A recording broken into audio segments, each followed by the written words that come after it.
Good morning. હવે આપણે આગળ જોઈએ. વનસ્પતિમાં લિંગી પ્રજનન આવું ભણતા હતા. હવે આગળ પ્રશ્ન છે, સપુષ્પી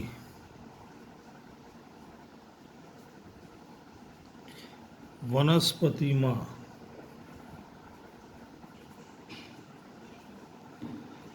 લિંગી પ્રજનન. બરાબર.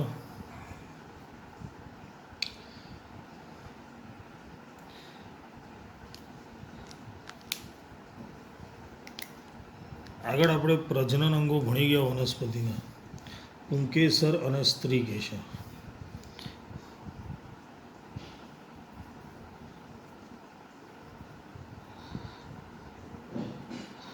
પુંકેસરના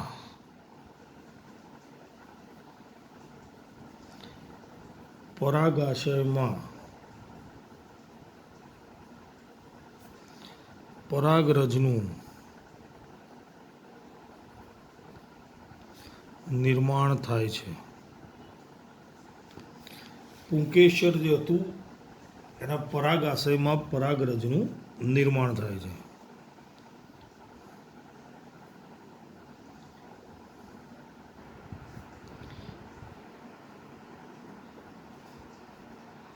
પરાગરજનું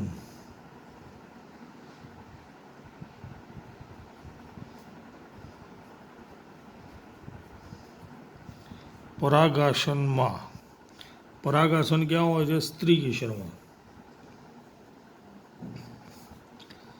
વહન થવાની ક્રિયાને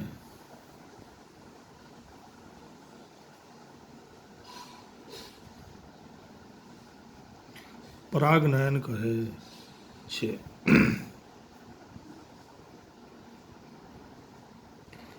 પરાગનયનના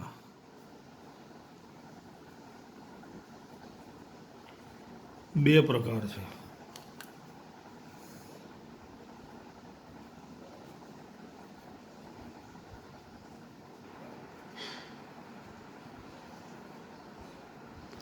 સ્વપરાગનયન કે પરાગરજનું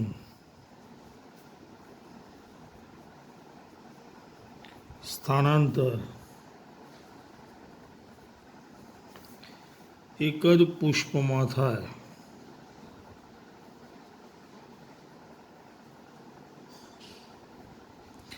મતલબ આપણે ભણ્યા હતા પુષ્પના બે પ્રકાર હોય, દ્વિલિંગી અને એકલિંગી. બરાબર. દ્વિલિંગી અને એકલિંગી. દ્વિલિંગી પુષ્પ હોય એટલે એની અંદર પુંકેસર સ્ત્રીકેસર બંને હોય, તો એની અંદર આ થવાની સંભાવના વધારે છે. ચલાવ.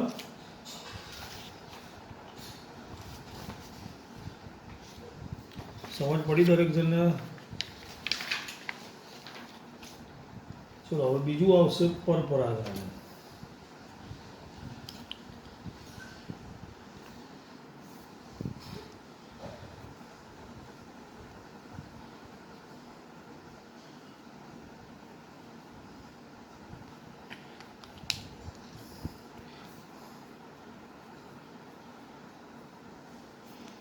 પરાગરજનું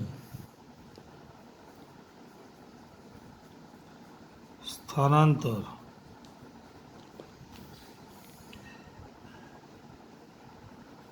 એક પુષ્પમાંથી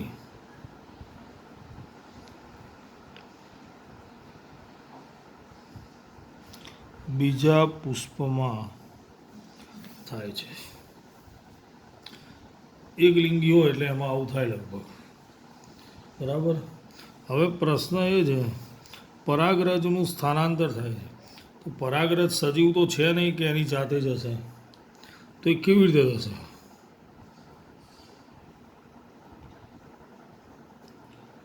પરાગનયનમાં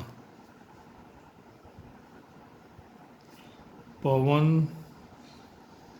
પાણી અને પ્રાણીઓ જેવા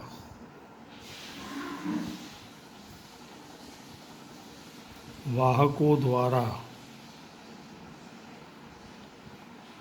વહન થાય છે.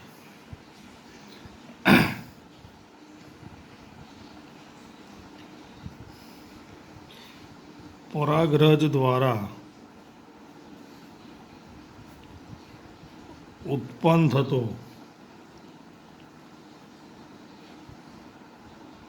નરજન્યુ એ માદાજન્યુ સાથે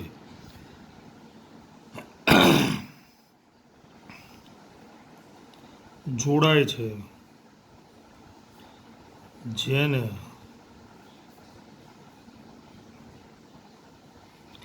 ફલન કહે છે.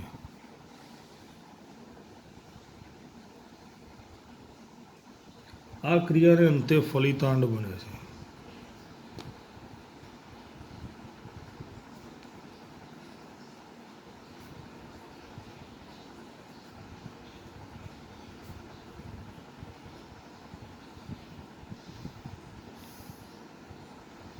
ફલિતાંડ અનેકવાર વિભાજન પામી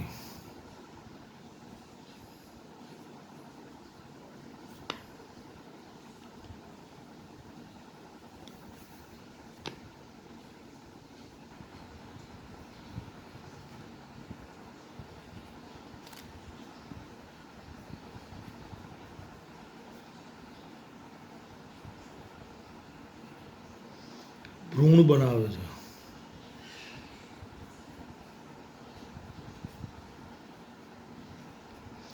આ ભ્રૂણમાંથી બીજ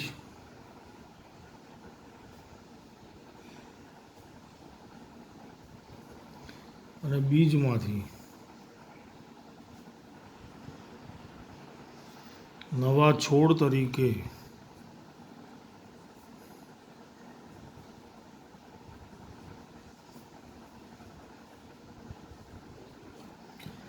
વિકાસ થાય છે.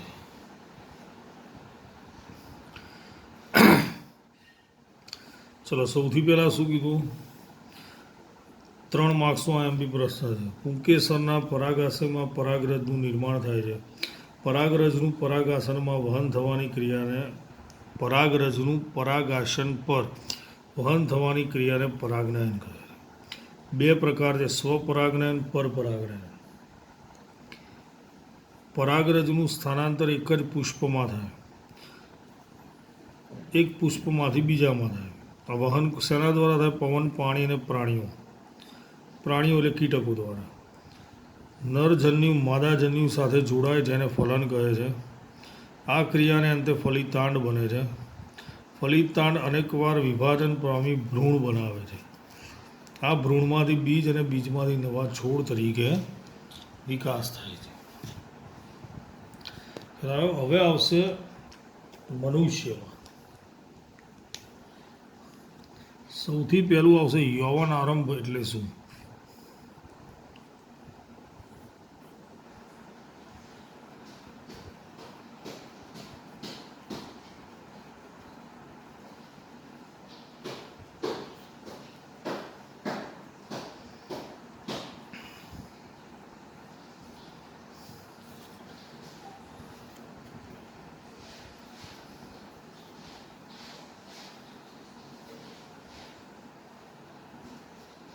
કિશોરાવસ્થા કે મુગ્ધાવસ્થા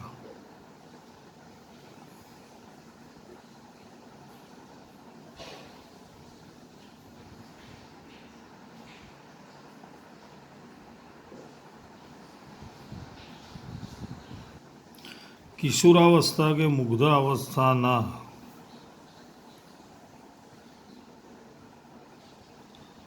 સમયગાળાને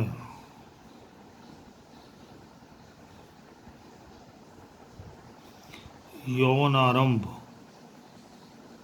કહે છે. ટૂંકમાં જે ઉંમરે છોકરો છોકરી જાતીય રીતે પરિપક્વ બને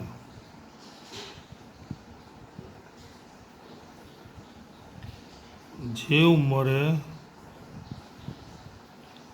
છોકરો છોકરી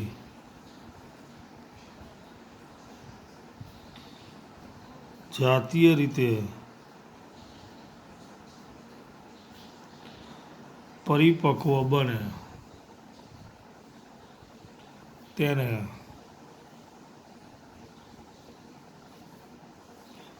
યૌવન આરંભ કહે છે.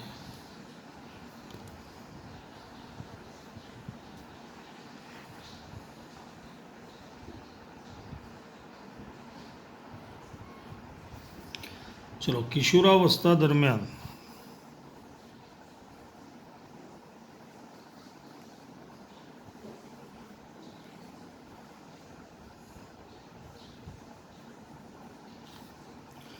જોવા મળતા ફેરફારો.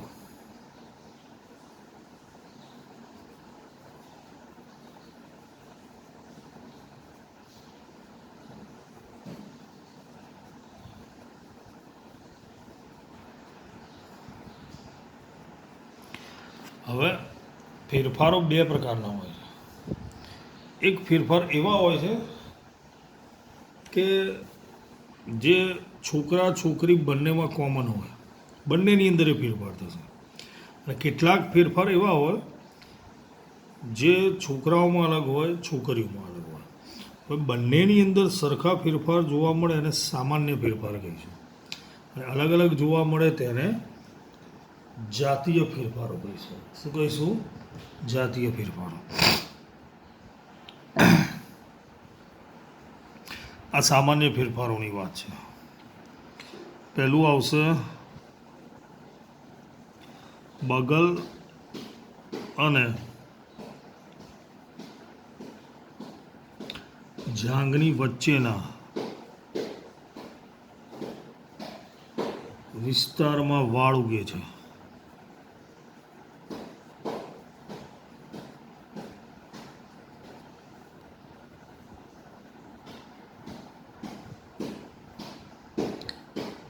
હાથ પગ તેમજ ચહેરા પર પણ વાળ ઉગે છે.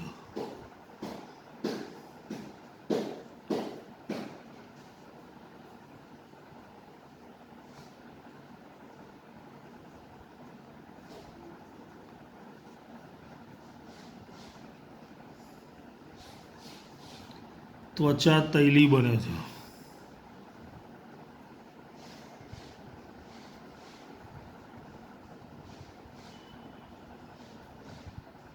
ચહેરા પર ખીલ થાય છે.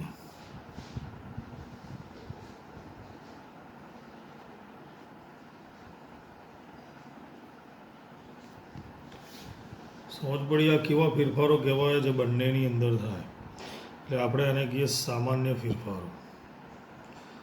એટલે હવે બગલ અને જાંઘની વચ્ચેના વિસ્તારમાં વાળ ઉગે છે, હાથ પગ તેમજ ચહેરા પર પણ વાળ ઉગે છે, ત્વચા તૈલી બને છે અને ચહેરા પર ખીલ થાય છે.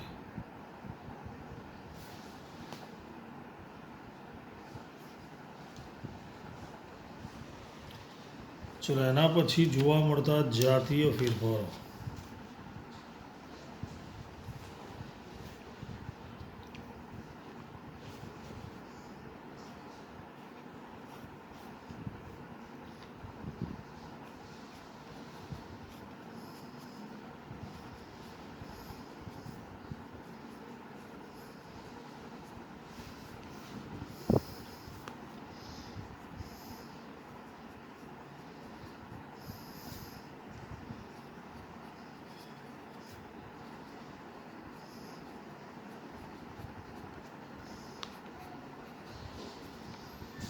પહેલાં આપણે જોઈએ છોકરાઓમાં જોવા મળતા જાતીય ફેરફાર.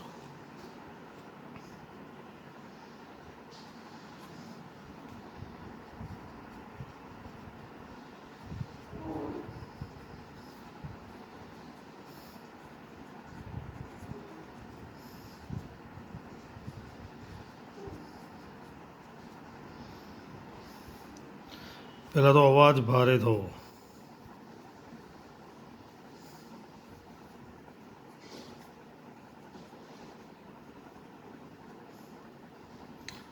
ચહેરા પર દાઢી મૂછ, ચહેરા પર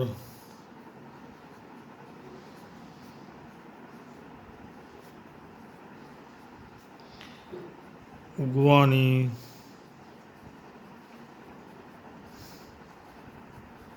શરૂઆત થાય.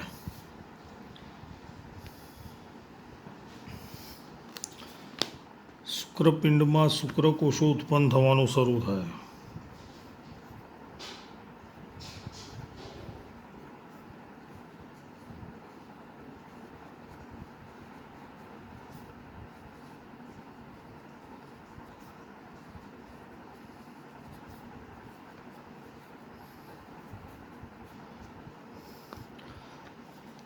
સ્નાયુબદ્ધ શરીર બને.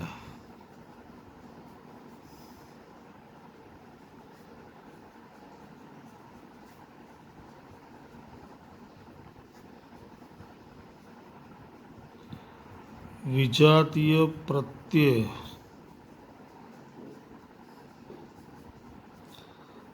આકર્ષણ થાય. આ છોકરાઓમાં જોવા મળતા જાતીય ફેરફારો. એવી રીતે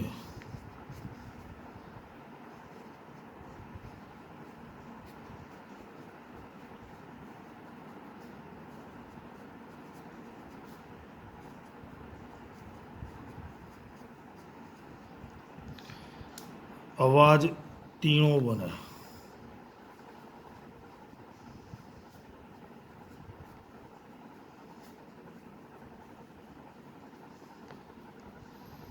સ્તન ગ્રંથિનો વિકાસ થાય.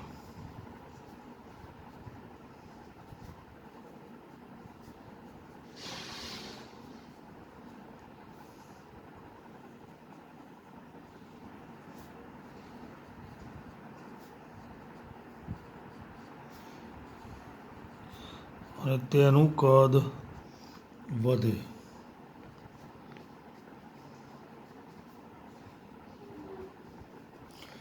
ઋતુસ્ત્રાવ શરૂ થાય.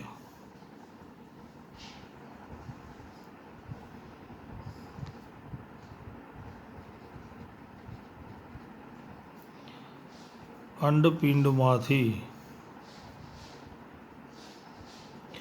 અંડકોષ ઉત્પન્ન થવાની શરૂઆત થાય. ચલો, છોકરા અને છોકરીઓમાં જોવા મળતા અલગ અલગ લક્ષણો, જેને આપણે કહીએ જાતીય ફેરફારો. બરાબર, ખ્યાલ આવી ગયો આટલું? કયા ફેરફારો જોવા મળે છે? સૌથી પહેલાં અવાજ જાડો થાય. ચહેરા પર દાઢી મૂછ ઉગવાની શરૂઆત થાય. શુક્રપિંડમાં શુક્રકોષો ઉત્પન્ન થવાની શરૂઆત. શરીર સ્નાયુબદ્ધ બને. વિજાતીય પ્રત્યે આકર્ષણ થાય.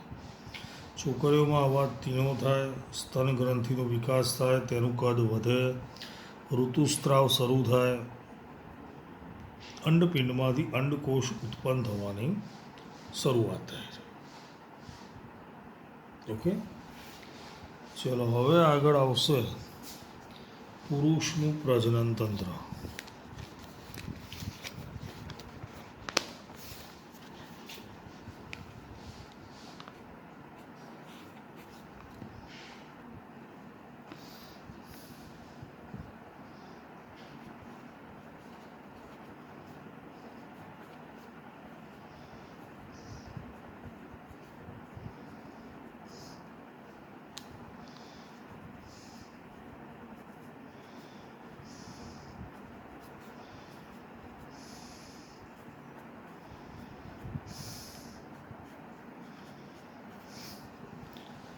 પુરુષનું પ્રજનન તંત્ર આકૃતિ દોરી સમજાવો. બરાબર, ચલો આકૃતિ એની આપણે નેક્સ્ટ ટાઈમ શીખીશું. અત્યારે આનો આન્સર શીખીએ. પહેલાં તો એના પ્રજનન તંત્રમાં પુરુષના પ્રજનન તંત્રમાં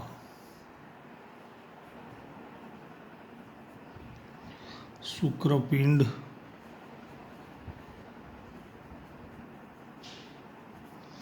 શુક્રવાહિની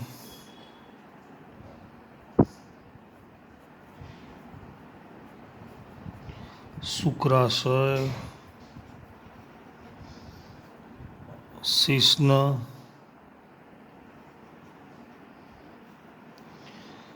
મૂત્રજનન માર્ગ વગેરે અંગોનો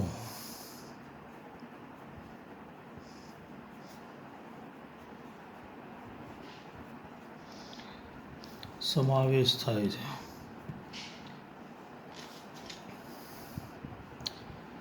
પહેલું છે શુક્રપિંડ.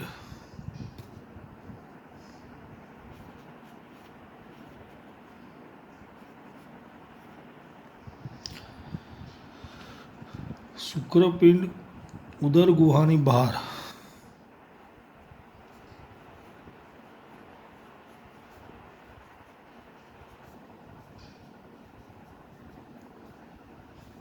વૃષણ કોથળીમાં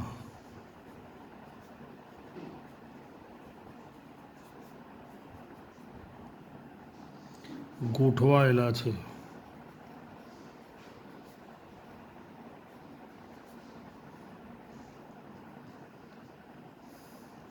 તે શુક્રકોષોનું નિર્માણ કરે છે.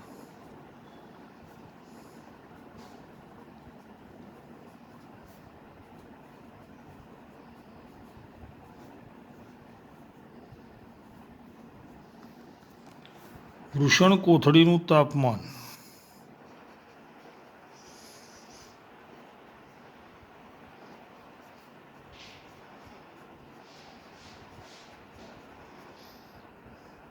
શરીરના તાપમાન કરતાં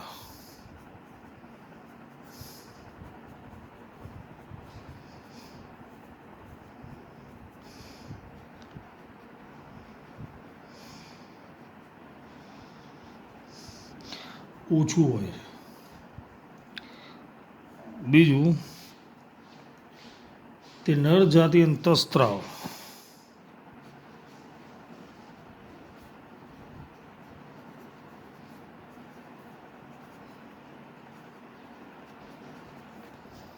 ટેસ્ટોસ્ટેરોનનો સ્ત્રાવ કરે છે.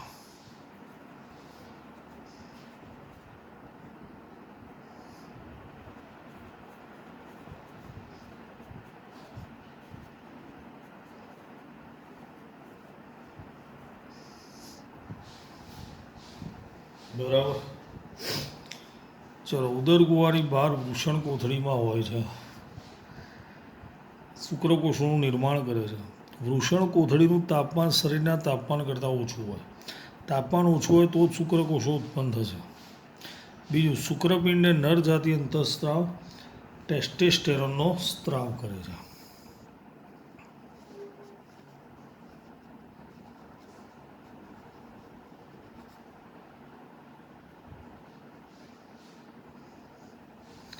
શુક્રવાહિની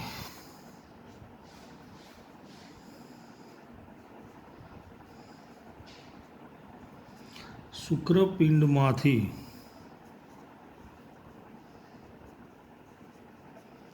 શુક્રકોષો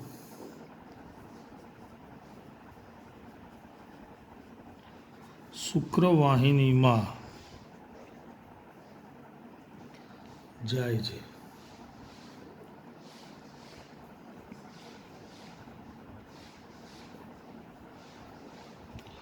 શુક્રવાહિની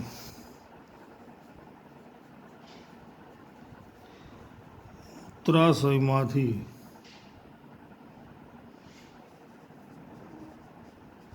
આવતી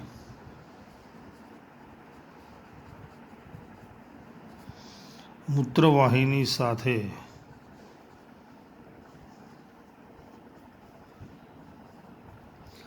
જોડાય છે.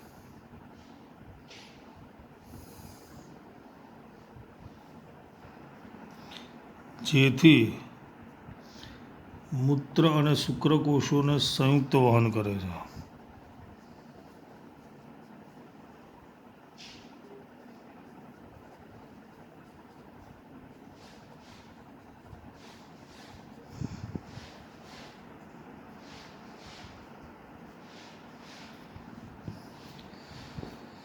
શુક્રવાહિની કેટલી હોય છે? એક જોડ. શુક્રપિંડમાંથી શુક્રકોષો શુક્રવાહિનીમાં જાય છે. શુક્રવાહિની મૂત્રાશયમાંથી આવતી મૂત્રવાહિની સાથે જોડાય છે, જેને નામ આપ્યું છે મૂત્ર જનન માર્ગ. મૂત્ર અને પ્રજનન કોષો બંનેનું વહન કરે છે. એટલે શું નામ આપ્યું છે? મૂત્ર જનન માર્ગ. બરાબર. પ્રોસ્ટેટ, શુક્રાશય બંને પોતાના સ્ત્રાવો શુક્રવાહિનીમાં ઠાલવે છે.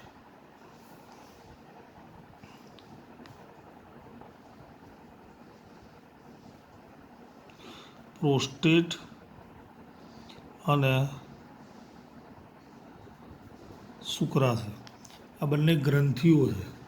એમાંથી જે અંતઃસ્ત્રાવ ઉત્પન્ન થાય છે, બંને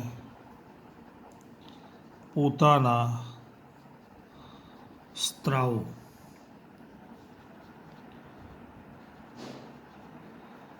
શુક્રવાહિનીમાં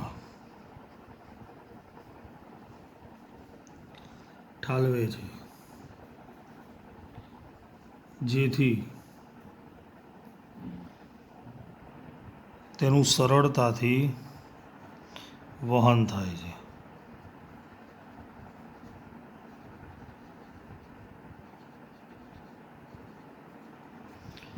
ઓકે. હવે આની આકૃતિ નેક્સ્ટ ટાઈમ શીખવાડીશું તમને.